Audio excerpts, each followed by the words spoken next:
Hello friends, स्वागत है आप सबका हमारे यूट्यूब चैनल द वैदिक गुरुज में। आज वैदिक गुरुज कक्षा 9वीं के बच्चों के लिए हिंदी मीडियम के प्रश्नावली 1.5 पहले चैप्टर की संख्या पद्धति की एनसीईआरटी बुक की हल करने जा रहे हैं। आइए देखते हैं कैसे करते हैं।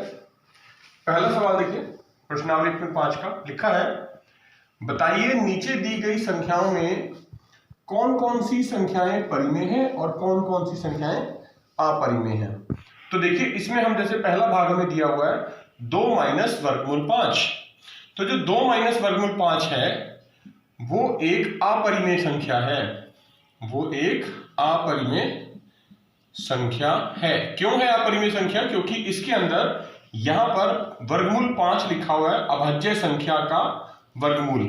किसी भी अभाज्य संख्या का, रीजन भी लिख सकते हैं हम इसके साथ ब्रैकेट में, क्योंकि किसी भी अभाज्य संख्या का वर्गमूल जो होता है हमेशा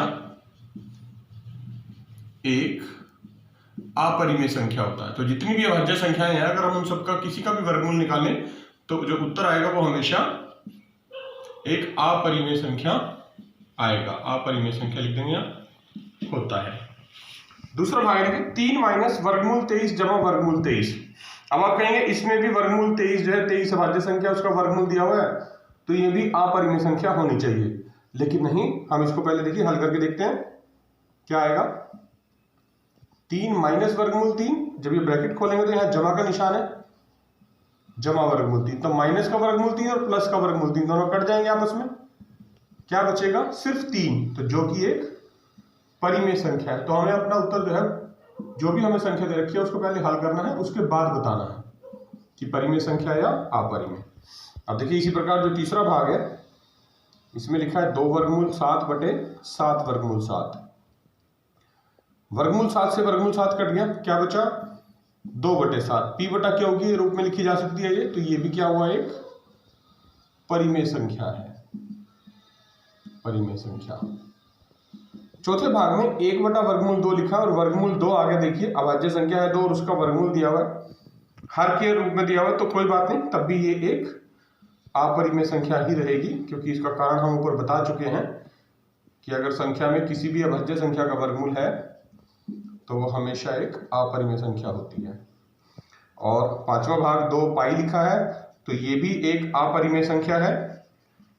क्यों है अपरिमेय संख्या? क्योंकि इसमें जो पाई लिखा हुआ है, पाई, ये हमेशा एक अपरिमेय संख्या होती है। तो पाई के साथ गुना में, जमा में, घटा में या भाग में कोई भी संख्या आएगी पाई के अलावा दूसरी, वो हमेशा एक अपरिमेय संख्या ही आएगी। देखिए दूसरा प्रश्न कर रहे हैं, प्रश्नावली 1.5 का लिखा है, निम्नलिखित व्यंजकों में से प्रत्येक व्यंजक को सरल करना है। 4 अलग अलग भाग है इस प्रश्न के। देखिए सबसे पहले पहला भाग कर रहे हैं, पहली ब्रैकेट में लिखा है 3 जमा वर्गमूल 3, दूसरी ब्रैकेट में 2 जमा वर्गमूल 3। हमें इन दोनों को गुना करना है। तो देखिए जो पहले 3 है ये इस पूरी ब्रैकेट के साथ गुना होगा, 3 और ब्रैकेट में लिखेंगे 2 जमा वर्गमूल 2 गुना में, फिर जमा का निशान, और फिर ये वर्गमूल 3 जो है ये भी इस पूरी ब्रैकेट के साथ गुना करना है आपको, 2 जमा वर्गमूल 2। अब ब्रैकेट खोलिए, देखिए 3 को 2 से गुना करेंगे 6 जमा 3 वर्गमूल 2 जमा वर्गमूल 2 को फिर 3 से गुना करना है, 2 वर्गमूल 3 जमा वर्गमूल 3 और वर्गमूल 2 को आपने गुना करना है। देखिए इस तरह से लिखा जाएगा। तो एक स्टेप और लिख रहे हैं, 6 जमा 3 वर्गमूल 2 जमा 2 वर्गमूल 3 जमा, ये 3 और 2 वर्गमूल के अंदर है, दोनों अलग अलग संख्याएं तो गुना हो जाएंगी, और जो आंसर आएगा वो गुना करके बाद वर्गमूल के चिन्ह के अंदर ही आएगा। 3 दूनी 6, तो वर्गमूल 6 लिख देंगे यहाँ पर। ये आपका पहला भाग हो गया। दूसरा भाग देखिए 3 जमा वर्गमूल 3, 3 माइनस वर्गमूल 3। यहां पर हम एक सूत्र लिख रहे हैं, आपने पढ़ा हुआ है पिछली कक्षाओं में भी। क्या है सूत्र? कि a जमा b और a माइनस b जो होता है वो a की 2 माइनस b की 2, यानी a square minus b square. ये सूत्र आपने पढ़ा हुआ है, इसका इस्तेमाल करें। देखिए यहाँ पर a के स्थान पे 3 लिखा हुआ है, a बराबर 3, और b के स्थान पे वर्गमूल 3 लिखा हुआ है, b बराबर वर्गमूल 3। तो ये a जमा b, a माइनस b के रूप में, तो इसका उत्तर होगा a square minus b square, यानी a की शक्ति 2 माइनस वर्गमूल 3, यानी b की शक्ति 2, b जो है वर्गमूल 3 है, इसकी शक्ति 2। तो 3 का जो वर्ग होता है वो होता है 9 माइनस, और वर्गमूल 3 का जब स्क्वायर करेंगे, वर्ग करेंगे, तो वर्गमूल के चिन्ह से ये 2 कट जाएगा तो बचेगा 3। तो 9 में से 3 गए 6। ये दूसरे पार्ट का हल हो गया। देखिए तीसरा भाग कर रहे हैं। तीसरे भाग में 5 जमा वर्गमूल 2 का वर्ग लिखा है, तो यहां पर भी एक सूत्र आपको करवा रहे हैं, आपने पहले भी पढ़ा हुआ है। वो क्या है, a जमा बी का वर्ग यानी a की 2 जमा b की 2 जमा 2ab। तो ये आपने सूत्र पढ़ा हुआ है। तो देखिए a के स्थान पे यहाँ पर 5 है और b के स्थान पे वर्गमूल 2 है, तो आपने लिखना है a की 2 यानी 5 का वर्ग जमा b की 2 यानी b के स्थान पे वर्गमूल 2, वर्गमूल 2 की शक्ति 2 जमा 2ab यानी 2 a की जगह 5 और b की जगह वर्गमूल 2। जब आप इसको हल करेंगे देखिए 5 का वर्ग क्या होता है, यानी 5 गुना 5 25 जमा वर्गमूल से 2 कट जाएगा, क्या बचेगा 2 जमा ये तीनों गुना हो जाएंगे, 2 पंजे 10 वर्गमूल 2। तो इन दोनों संख्याओं को जमा कर देंगे, 25 जमा 2 कितना होता है 27, तो याद आएगा 27 जमा 10 वर्गमूल 2। इसी प्रकार चौथा भाग करेंगे हम, वर्गमूल 5 माइनस वर्गमूल 2 और गुना में है वर्गमूल 5 जमा वर्गमूल 2। तो वही सूत्र जो हमने दूसरे भाग में प्रयोग किया था फिर से लिख रहे हैं, a minus B A plus B बराबर a की 2 माइनस b की 2। इस बार a के स्थान पे वर्गमूल 5 है और b के स्थान पे वर्गमूल 2। ठीक है, तो आपने क्या करना है, सूत्र लगा देना, और सूत्र कहता है a की 2 यानी वर्गमूल 5 का वर्ग माइनस b की 2, b है वर्गमूल 2, वर्गमूल 2 का वर्ग। तो क्या होगा, 2 से वर्गमूल कट जाएगा 5 माइनस 2 से वर्गमूल कट जाएगा 2 यानी 5 माइनस 2 3। तीसरा प्रश्न कर रहे हैं। तीसरे प्रश्न में लिखा है, आपको याद होगा कि पाई जो होता है वो एक वृत्त की परिधि मान लीजिए c और उसके व्यास मान लीजिए d के अनुपात से परिभाषित किया जाता है। हमने आपको बताया है कि जो पाई होता है वो वृत्त की परिधि बटे वृत्त का व्यास, इसके द्वारा हम परिभाषित करते हैं पाई को।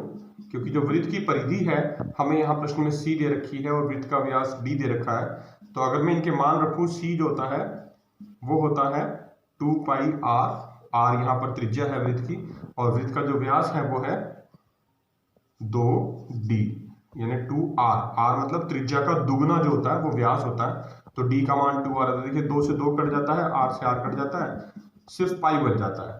तो वो कहता है कि अर्थात पाई बराबर c बटा d है यदि इस तथ्य का अंतर विरोध करता हुआ प्रतीत होता है कि पाई जो है वो एक अपरिमेय संख्या है।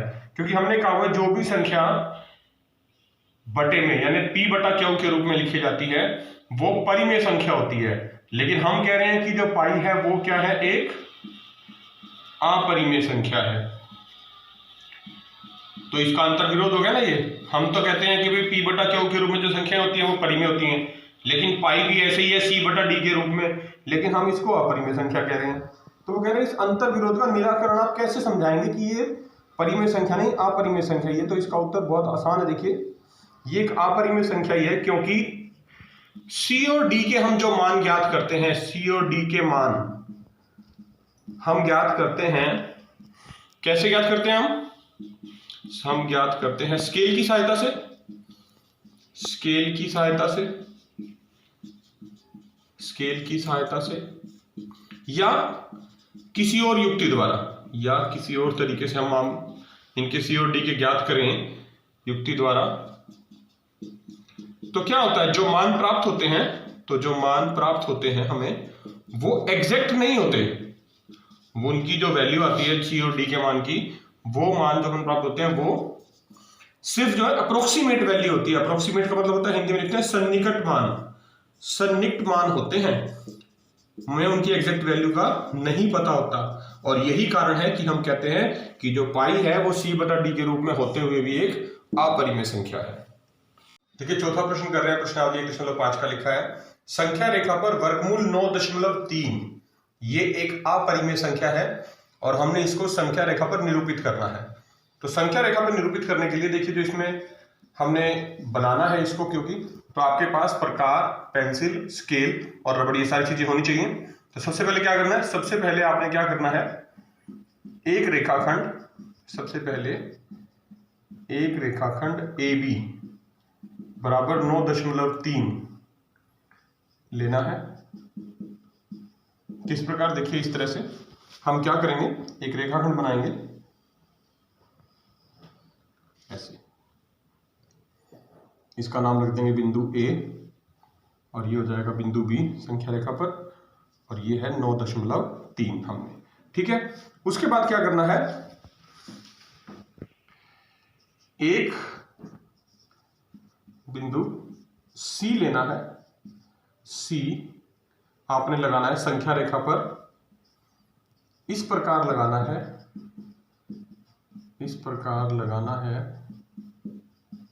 कि जो ए सी है वो 10.3 हो जाए, यानी जो ए बी था हमारा 9.3, उसके अंदर हमने जमा 1 करना है, यानी ए बी जमा बी सी, तो क्या बनेगा 10.3, तो वो बन जाएगा ए सी, यानी बी सी का जो मान हमने लगाना है वो 1 लेना है, इससे 1 ज्यादा, जितनी भी संख्या दे रखी है उससे 1 ज्यादा। तो देखिए ये हमारी संख्या रेखा है, ए बी है, और इससे 1 ज्यादा, बड़ा कर लेते हैं थोड़ा सा संख्या रेखा, दोनों तरफ बढ़ा लेते हैं हम। ये बी, ए से बी तक, यहां से यहां तक देखिए जो मान है वो 9.3 है। यहां पर एक बिंदु लगा लेते हैं सी, जिसका मान 1 है, तो ये जो ए सी बन गया अब यहां से यहां तक, तो देखिए आप 9.3 जमा 1, ये बन गया 10.3। अब आपने क्या करना है, AC का एक लंब समद्विभाजक खींचना है। AC का, इसके बाद देखिए पहला बिंदु था, ये दूसरा, अब तीसरा बिंदु लिख रहे हैं। इस AC का एक लंब समद्विभाजक खींचिए, लंब समद्विभाजक खींचिए। ये हमने आपको सिखाया हुआ है कक्षा 8 में भी, 7 में भी, 6 में भी। तो देखिए कैसे करेंगे, यहाँ बिंदु A है, ये बिंदु C है, आपने बिंदु A पे प्रकार रखनी है, आधे से ज्यादा खोल के इस तरह से एक चाप लगानी है यहाँ पर ऊपर की तरफ, और एक चाप इस तरह से नीचे की तरफ। फिर बिंदु C पे प्रकार रख के उतनी ही खोलनी है, हिलानी नहीं है, एक चाप ऊपर की तरफ, एक चाप नीचे की तरफ, ताकि वो एक दूसरे को काटती हुई नजर आए। और जब वो दोनों चाप एक दूसरे को काट देंगी तो आपने उनको जिस बिंदु पे काट दिए वहां से एक लाइन लगानी है सीधी, बिल्कुल स्केल की सहायता से। तो जिस बिंदु पर वो मिलेंगी इस रेखा AC पर, उस बिंदु का नाम हम रख देंगे O। क्या रख देंगे, O लिख देंगे यहाँ, जो कि संख्या रेखा पर बिंदु O पर काटे। ठीक है, हमने लंब समद्विभाजक खींचा। अब चौथे बिंदु में क्या करना है, हमने यहां से बिंदु O पे प्रकार रखनी है, A तक खोलनी है, त्रिज्या लेकर एक अर्धवृत्त लगाना है। क्या करना है, एक अर्धवृत्त लगाना है। देखिए इस तरह से इसको मिला देंगे, बिल्कुल सीधा आपने अर्धवृत्त लगाना, बिंदु A पे प्रकार रखनी है और O पे लग के प्रकार OA तक त्रिज्या लेनी है। तो आप लिख देंगे बिंदु O पर प्रकार रखकर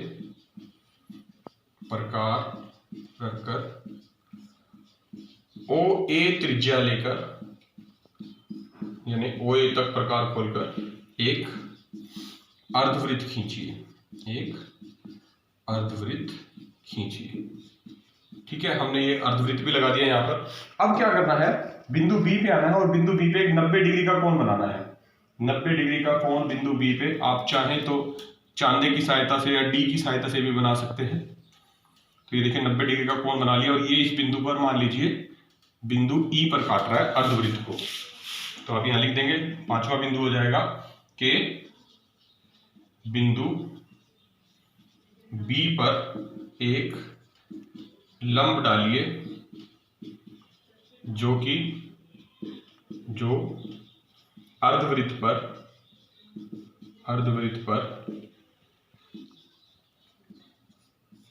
बिंदु E पर काटे।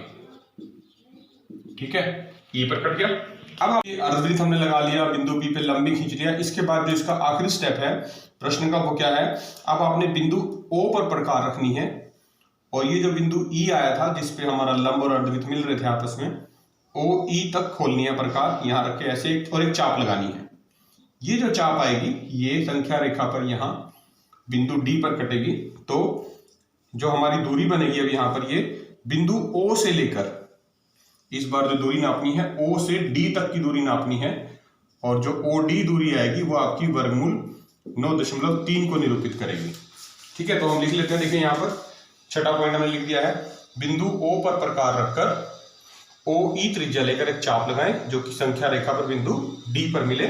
और अंतिम पॉइंट, तो जो दूरी होगी, दूरी हम लिख देते हैं यहाँ O से लेकर D तक की, OD बराबर वर्गमूल 9.3 को प्रदर्शित करती है। इस प्रकार कोई भी वर्गमूल संख्या आए अगर आप अपरिमेय संख्या वर्गमूल चिन्ह के अंदर, तो यही स्टेप बिल्कुल सेम टू सेम आपने बनाने हैं, फॉलो करने हैं, और हर बार इसी तरह का एक आपके पास रेखा चित्र या डायग्राम बन जाएगा। पांचवा प्रश्न कर रहे हैं 1.5 का, लिखा है निम्नलिखित के हरों का परिमेयकरण। परिमेयकरण आपको सिखाने जा रहे हैं पहली बार। देखिए 9वीं कक्षा में परिमेयकरण कैसे करते हैं। देखिए हमारे पास जो संख्या दे रखी है 1/वर्गमूल 7, पहला भाग है। हमने क्या करना है, 1/वर्गमूल 7 जो भी संख्या हर में लिखी है, क्योंकि हर का ही परिमेयकरण करना है, तो हमने क्या करना है, उसी संख्या से गुना और उसी से भाग करना होता है। तो यानी वर्गमूल 7 लिखा था तो ऊपर भी वर्गमूल 7 और बटे में भी वर्गमूल 7। अब जब आप इन दोनों को गुना करेंगे, 1 गुना वर्गमूल 7 आया देखिए ऊपर, और जो नीचे आया वर्गमूल 7 गुना वर्गमूल 7, इस प्रकार मिला आपको। तो किसी भी संख्या को 1 से गुना करने पे वही संख्या मिलती है वर्गमूल 7, और वर्गमूल 7 और वर्गमूल 7 जब गुना करेंगे तो वर्गमूल से वर्गमूल का चिन्ह कट जाएगा, सिर्फ 7 बचेगा। तो इस प्रकार जो संख्या बचेगी वो उसका परिमेयकरण हमने कर दिया है। परिमेयकरण का अर्थ होता है कि हमने जो हर है हमारा, ये अंश होता है, ये हर होता है, यहां पर से वर्गमूल चिन्ह वाली संख्याओं को हटाना है, इसीलिए हर का परिमेयकरण किया जाता है। दूसरा भाग देखिए, दूसरे भाग में लिखा है 1/वर्गमूल 7 माइनस वर्गमूल 6। हमने आपको बताया वर्गमूल में जब एक ही संख्या थी पिछले भाग में तो एक ही संख्या से गुना या भाग किया था। अब 2 हैं तो पूरी की पूरी संख्या लिखनी है, बस जो चिन्ह है वो बदल जाएगा। अगर माइनस का है तो ये प्लस का हो जाएगा, और अगर प्लस का है तो माइनस का, बिल्कुल उल्टा लिख देना। माइनस का चिन्ह है यहाँ पर, प्लस का हो जाएगा। वर्गमूल 7 जमा वर्गमूल 6 बटा वर्गमूल 7 जमा वर्गमूल 6। तो पहले 1 से गुना करेंगे इसको, देखिए ये तो बिल्कुल वही संख्या आ जाएगी, 1 गुना वर्गमूल 7 जमा वर्गमूल 6। और ये दोनों जब गुना होंगी तो दोनों ब्रैकेट में लिख दी जाएंगी, वर्गमूल 7 माइनस वर्गमूल 6 और वर्गमूल 7 जमा वर्गमूल 6। तो 1 से गुना करने पे किसी भी संख्या को वही संख्या प्राप्त होती है, वर्गमूल 7 जमा वर्गमूल 6।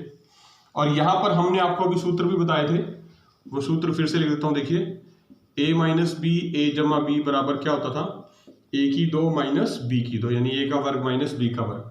तो यहाँ a के स्थान पे वर्गमूल 7 है, यानी वर्गमूल 7 का स्क्वायर वर्ग, माइनस b के स्थान पे वर्गमूल 6 है तो वर्गमूल 6 का वर्ग। तो ये बना, देखिए नीचे लिख देते हैं यहाँ पर वर्गमूल 7 जमा वर्गमूल 6 बटे, स्क्वायर से वर्गमूल कट जाएगा 7 माइनस स्क्वायर से वर्गमूल कट जाएगा 6, तो आया वर्गमूल 7 जमा वर्गमूल 6 बटा 7 माइनस 6 1। तो देखिए हमने हर में से जो है वो वर्गमूल का चिन्ह हटा दिया है, इसका मतलब हुआ कि हमने परिमेयकरण जो है प्रक्रिया पूरी कर ली है। ठीक है, अब देखिए अगला सवाल कर रहे हैं, तीसरा भाग।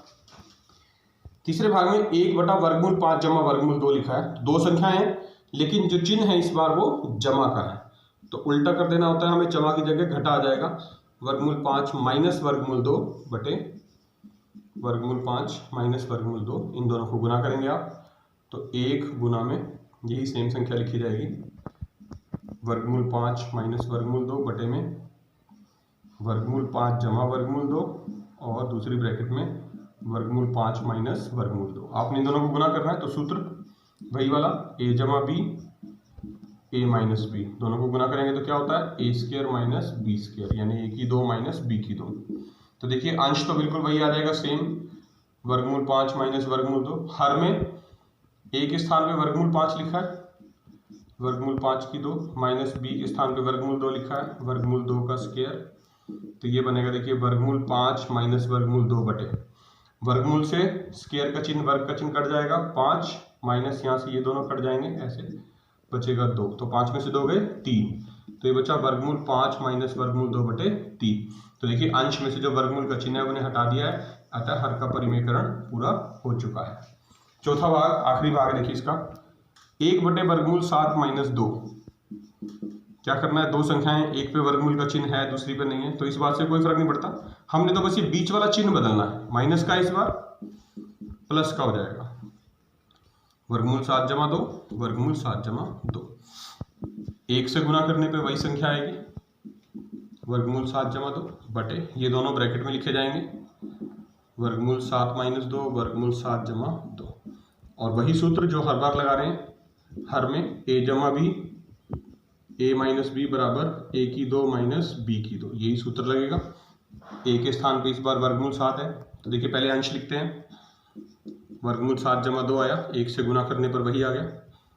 ये a के स्थान पे वर्गमूल 7 था, तो वर्गमूल 7 की 2 यानी उसका वर्ग माइनस b की 2 लिखना, यानी 2 की 2, तो वर्गमूल 7 जमा 2 बटे, ये देखिए स्क्वायर से वर्गमूल का चिन्ह कट जाएगा, 7 बचा माइनस 2 का वर्ग यानी 2 गुना 2 4, तो कितना आया, वर्गमूल 7 जमा 2 बटे 3। देखिए अपने इसमें भी हर में से अब जो है वर्गमूल का चिन्ह हटा दिया है, तो हर का परिमेयकरण पूरा हो गया। तो देखा बच्चों आपने, ये थे कक्षा 9वीं के पहले चैप्टर संख्या पद्धति की प्रश्नावली 1.4 के सभी सवालों के हल। आपने इस वीडियो को पूरा देखना है, लाइक जरूर करना है, सभी सवालों को अच्छे से समझना है और एक बार इनकी लिख के प्रैक्टिस जरूर करनी है। कक्षा 9वीं के इस वीडियो को कक्षा 9वीं के ज्यादातर बच्चों के साथ पहुंचाएं आप। और अगर अभी तक आपने हमारा चैनल द वैदिक गुरुज यूट्यूब से सब्सक्राइब नहीं किया है, तो अभी सब्सक्राइब करें और बेल आइकन बटन जरूर दबाएं। इससे हमारे आने वाले वीडियोस जो हैं सबसे पहले आप तक पहुंच जाएंगे बिना किसी हेल्प के। वैदिक गुरुज आपसे एक ही रिक्वेस्ट करते हैं, आप अपने घर में रहें, सेफ रहें, स्वस्थ रहें, सुरक्षित रहें और बिना कारण घर से बाहर ना जाएं और खूब मन लगा के पढ़िए, जुड़े रहिए वैदिक गुरुज के साथ। हम बहुत जल्द नए वीडियोस के साथ फिर मिलेंगे, तब तक के लिए थैंक यू।